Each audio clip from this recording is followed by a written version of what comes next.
I've got the new iPad, you know, the 10th generation iPad, and it's one of Apple's weirdest products. Out of all the new iPads recently launched by Apple, I think the 10th generation is the most interesting. And yes, I do have a 12.9-inch M2 iPad Pro here. I will be reviewing this, don't worry. But this one absolutely fascinates me. But this has got a lot of people confused. So in this video, I'm going to try and work out what this iPad is all about, and more importantly, who it's for. Let's talk pricing and design first. This is the 64GB base model version. It cost me £499. That's right, I have to buy these myself. And it is definitely worth noting that this is not the base model version. You can still get the 9th generation iPad, which starts at £369 in the UK. So that's the entry-level one. This one, well, we'll come on to the positioning of this a bit later. But the most you can spend on this 10th generation iPad is 859 quid. That gets you the 256GB version with cellular. That's quite a lot of money for this device. It comes in 4 different colours, which look pretty funky on the website, but I went with the yellow one, and it's not that yellow. In fact, it's this sort of yellow, metallic, goldy type thing. I wasn't expecting this.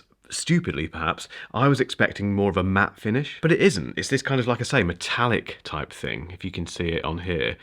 I'm not that keen. I was expecting bold, bright, vibrant colours from Apple on this based on what we see on the website, but those product images and the stuff in the videos they're making about this are a little bit misleading. But if we put the colour to one side, that's subjective obviously, the design of this iPad is refreshingly up to date. So they've got rid of the front-facing Touch ID button, that has gone. Touch ID is now on the top here on this power button. That is a bit unnatural. I still find that on the iPad Air and the iPad Mini, but it had to go somewhere. We have smaller bezels all the way around, and it just looks like a more modern iPad. It's just rather expensive, so design and price to one side, it really needs to get good from here.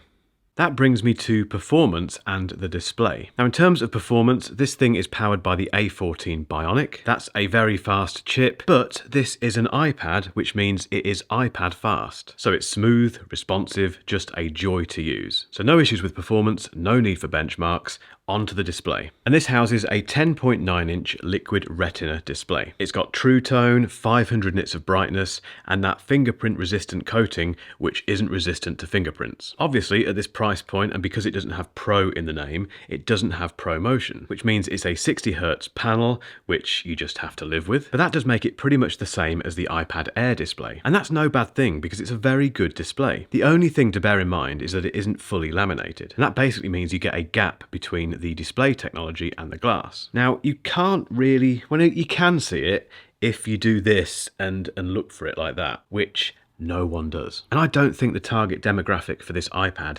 care about that sort of thing. So, fantastic, speedy, fast iPad performance, and a screen which is what you would expect for this money. And that brings me on to the accessories. And this is where things start to get really weird. Firstly, we have the Magic Keyboard Folio, which comes in 2 parts.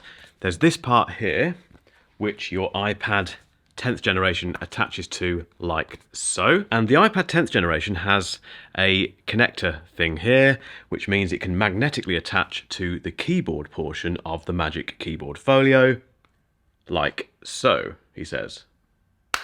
There we go. And if you're wondering, you can't use any other iPad on this Magic Keyboard Folio. It is only compatible with the 10th generation. This is also quite expensive. It's £279. You do get quite a bit for your money, in fairness. It's very well built. Magic Keyboards always have been. It's got a fantastic keyboard as well. It's identical to the Magic Keyboard in that regard. The trackpad is typically Apple great, and weirdly slightly bigger than the trackpad on the Magic Keyboard. It's also got this Microsoft Surface-like kickstand, which you flick out like that and place onto the desk. Now, some people have noted that that makes it not particularly lap friendly. I disagree with that. You can use this on your lap. It's not as comfortable as a regular Magic Keyboard or a laptop, obviously, but it does work. It doesn't fall off, and you can angle it quite nicely on your lap. And in terms of angles, you get the exact same degree of angles as the Magic Keyboard, but it does have some interesting tricks up its sleeve, which I think makes it a better option personally than the Magic Keyboard. Firstly, you can detach it, as you saw earlier, so I can very easily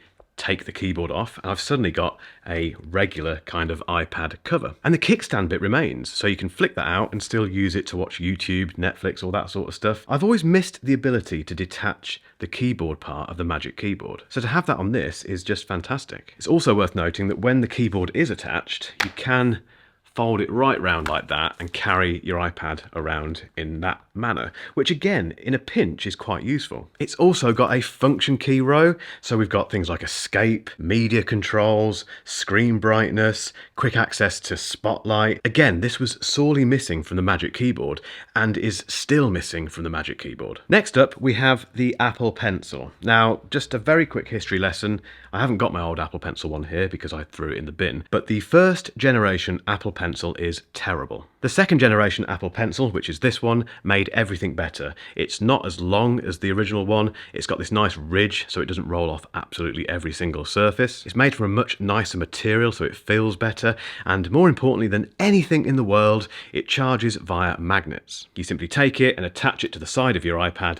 Done. That isn't how it works with the Apple Pencil first generation. To charge that thing, you have to take a cap off the top of the pencil, which you'll lose immediately, and then plug the rest of the pencil into the lightning port of your iPad. Apple, in its infinite wisdom, has decided to make the 10th generation iPad only compatible with the first generation Apple Pencil. Now this presents an issue because, as I mentioned a moment ago, the Apple Pencil first generation can only be charged via Lightning. There is no Lightning port on the 10th generation iPad because, quite rightly, they've switched it to USB-C. And that means to charge that stupid Apple Pencil, we have to buy a £9 dongle. And bearing in mind the first generation Apple Pencil already looked stupid poking out of your iPad while it was charging, it's now going to look even more stupid being plugged into a dongle that sends it further, presumably into the table next to you. I'm afraid that decision to only make this iPad, which people are going to be spending upwards of £500 on, only compatible with the first generation Apple Pencil is insulting. And it's resulted in one of the most stupid adapters Apple has ever made, and they've made quite a few. So, the first generation Apple Pencil support and the Magic Keyboard Folio do raise some really interesting questions about who this iPad is for.